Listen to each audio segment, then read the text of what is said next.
Assalamualaikum Ustaz. Waalaikumsalam. Allah. Apa kabar antum Ustaz? Alhamdulillah. Alhamdulillah. Ustaz, ini ada yang ingin Anda tanyakan ke antum nih Ustaz.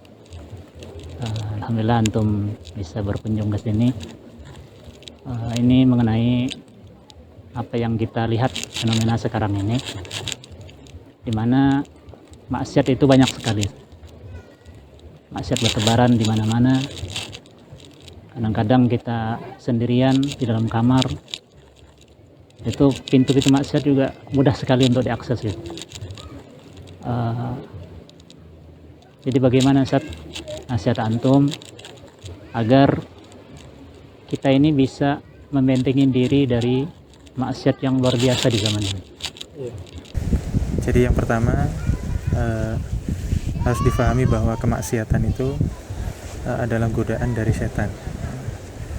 Jadi sebetulnya itu didukung oleh manusia itu juga yang memiliki nafsu. Maka seorang manusia yang kemudian memperturutkan hawa nafsunya dibantu ajakan dari setan, maka kemudian maksiat itulah terjadi. Dan masih ada banyak sekali sebab-sebab yang lain tentunya. Maka ketika kita sudah mengetahui bahwa salah satu penyebab terbesar dari kemaksiatan itu adalah setan, maka kita memohon kepada yang sangat berkuasa dari setan itu sendiri, yaitu Allah Subhanahu wa taala. Sehingga seseorang ketika ingin menjaga dirinya dari kemaksiatan, langkah pertama yang tidak boleh dilupakan adalah dia memohon pertolongan kepada Allah Subhanahu wa taala agar dijauhkan dari yang namanya kemaksiatan. Ditetapkan hatinya, maka orang yang memang bersungguh-sungguh betul ingin menjauhkan diri dari kemaksiatan harusnya bisa. Gimana? Dari awal dia sudah memiliki ketetapan hati, kemudian dia minta pertolongan kepada Allah, dijauhkan dari godaan-godaan setan terhadap kemaksiatan yang ada. Nah, kemudian yang kedua, yang tidak kalah pentingnya adalah apa? Seorang muslim ketika melaksanakan kemaksiatan itu, sebab terbesarnya adalah apa? Karena tidak memiliki aktivitas yang bermanfaat. Sehingga ketika dia duduk di dalam kamarnya menganggur, tidak ada kegiatan yang dilakukan, mayoritasnya pasti nanti akan ke arah kemaksiatan. Berbeda kalau misalkan seseorang duduk di kamarnya, entah itu mengerjakan tugas, entah itu menulis PR dan yang lainnya, tentu dia tidak akan disibukkan dengan kemaksiatan. Sehingga seorang muslim hendaknya memikirkan kalau memang betul dia ingin menjaga dirinya dari kemaksiatan, dia harus buat dalam satu hari minimal apa sih kegiatan-kegiatannya di dalam waktu-waktu yang ada. Bukan berarti dia tidak boleh bermain, bukan berarti dia tidak boleh berolahraga, silahkan, asal permainan itu dan kegiatan-kegiatan itu memang bermanfaat. Nah, kemudian yang ketiga juga adalah seseorang yang sudah terlanjur misalkan jatuh ke dalam kemaksiatan dan ingin meninggalkannya, maka biasanya suka menemui ganjalan atau menemui halangan-halangan yang luar biasa besar. Maka diantara cara juga untuk meninggalkan itu adalah menghilangkan sebab kemaksiatan itu dilaksanakan. Misal, seseorang sering bermaksiat dengan HP-nya. Maka kalaupun kemudian dia mengatakan saya sebetulnya mau tobat ini dan sebagainya, tapi sebab itu nggak dihilangkan, nanti satu saat kemaksiatan itu akan datang kembali. Maka kalau kemudian misalkan saat ini kemaksiatan saya adalah dengan HP saya, atau kemaksiatan saya adalah dengan laptop saya atau dengan internet saya misalkan, maka apa? Kalau bisa sebab-sebab itu kita hilangkan dulu. Nanti ketika kita membutuhkan menggunakan internet dan yang lainnya, bisa kita menggunakan punya kawan kita misalkan internetnya, kita pinjam sehingga ada yang mengawasi kita. Maka itu lebih terjaga. Kemudian yang berikutnya yang tidak kalah pentingnya adalah kawan. Seseorang sulit untuk kemudian melawan setan itu sendirian, karena setan akan selalu mencari domba yang sendirian. Dia nggak akan menyerang orang-orang yang jumlahnya ramai. Maka ini butuh kemudian kerjasama dari kawan-kawan yang baik.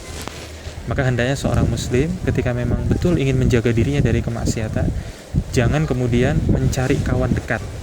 Kalau sekedar kenal tidak masalah, tapi kalau yang dijadikan kawan dekat, ngobrol setiap saat, ngobrol setiap hari, terkadang menceritakan masalah-masalahnya, kawan-kawan seperti ini harus dipilih betul-betul.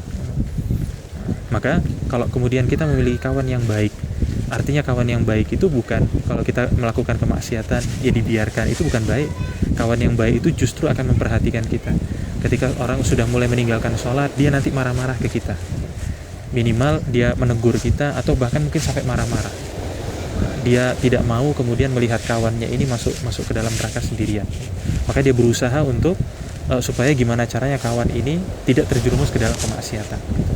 Itulah yang kemudian oleh Nabi SAW dibuat perumpamaan bahwa kawan yang baik itu seperti penjual minyak wangi. Nah, walaupun kita tidak beli, minimal kita bisa coba sedikit atau kalau enggak dapat wanginya gitu. Karena kawan itu selalu berefek gitu. Maka itu diantara kiat-kiat dan tips-tips untuk melawan godaan setan dan melawan kemaksiatan yang ada di zaman sekarang. Kira-kira seperti itu. Kemudian ini sebentar lagi ini kan pergantian tahun. Iya. Ini yang kita saksikan fenomena terutama anak-anak muda gitu. Kalau menghadapi pergantian tahun itu seringnya mereka ngadain konvoy, kemudian nginep di mana gitu kan. Biasanya seringnya di pantai,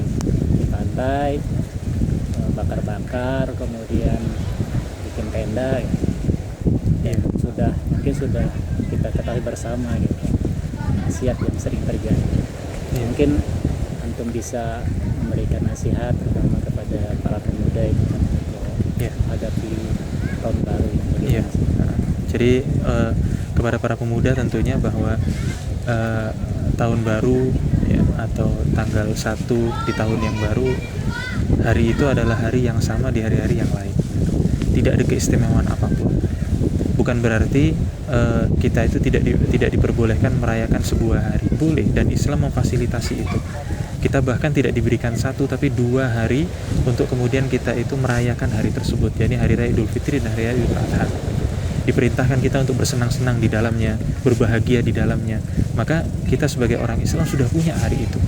Kalaupun memang kita ingin berbahagia, ingin merayakan, maka silakan rayakan hari tersebut. Kemudian juga yang kedua adalah harus diingat kepada para pemuda tentunya bahwa kegiatan merayakan tahun baru ini apapun bentuknya, maka hal seperti ini adalah mengikut dari kebiasaan-kebiasaan orang jahiliyah.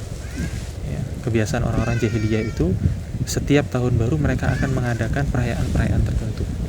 Tentu Muslim yang baik tidak akan mungkin mau untuk kemudian disama-samakan dengan orang-orang jahiliyah. Tentu nggak akan mau. Sebagaimana kita tidak mau kemudian disamakan dengan orang yang buruk akhlaknya, atau bahkan misalkan manusia disamakan dengan hewan, tentu nggak akan mau. Maka kalaupun memang seperti itu tidak mau, mestinya seorang muslim tidak mungkin mau disama-samakan dengan orang-orang jahiliyah. Kemudian yang ketiga juga ini ada dampak yang besar terhadap peranan orang tua dalam masalah ini. Jadi ini juga sebetulnya adalah tanggung jawab para orang tua.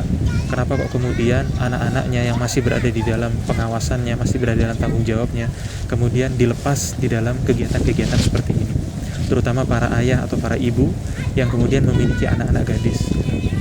Kenapa kok kemudian sampai dilepas seperti ini? Apakah kemudian para bapak dan para ibu ridho kalau kemudian anaknya ini ternyata terjadi hal-hal yang tidak diinginkan? Tentu tidak akan ridho. Maka mengambil kepada pembahasan yang sebelumnya bahwa sebab untuk kemudian terjadi kemaksiatan itu harus kita hilangkan. Kalau kita sudah tahu bahwa mungkin nanti akan ada perzinahan, mungkin nanti akan ada apa, sebabnya adalah apa? Di antaranya adalah ini. Maka sebab ini kita jaga. Maka menjaga anak-anak kita tetap di dalam rumah, di dalam acara-acara seperti ini, itulah bentuk kasih sayang orang tua yang sebenarnya kepada anaknya. Dan itu merupakan tanggung jawab terutama bagi para ayah, karena Allah SWT sudah berfirman, ya ayyuhalladzina amanu qu anfusakum wa ahlikum nara. Wahai orang-orang yang beriman, jagalah dirimu dan keluargamu dari api neraka. Maka kepada para ayah, jagalah keluarga, jagalah anak-anak kita, karena sesungguhnya semua itu akan ditanya. Jadi seperti itu. Insyaallah, jazakallahu khair atas ilmu. Mudah-mudahan Allah SWT senantiasa memberkahi umur antum, memanjangkan umur antum dalam kebaikan, Ustaz. Amin. Dan senantiasa memberikan istiqomahan kepada kita semua. Amin. Terima kasih sekali lagi, Ustaz. Sama-sama.